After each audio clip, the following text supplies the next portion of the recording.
আমার কলিজার ভাইরা, আপনারা সবাই কেমন আছেন? আশা করি সবাই ভালো আছেন। ভাই ভাই একা মানুষ ভাই, ভিডিও বানাই ভাই, জানি না আমার ভিডিও কেমন লাগে আপনাদের। দেখেন এখানে অনেক পানি, এই যে জাল উঠাইছি দেখেন, এই যে দেশি কই। আজকে পাতিল আনতে পারি নাই, পুলি আনছি দেখেন।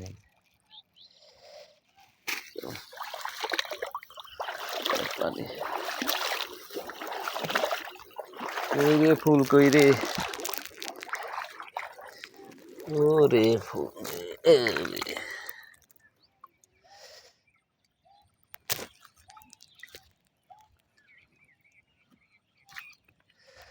আর একটা ফুটেছে।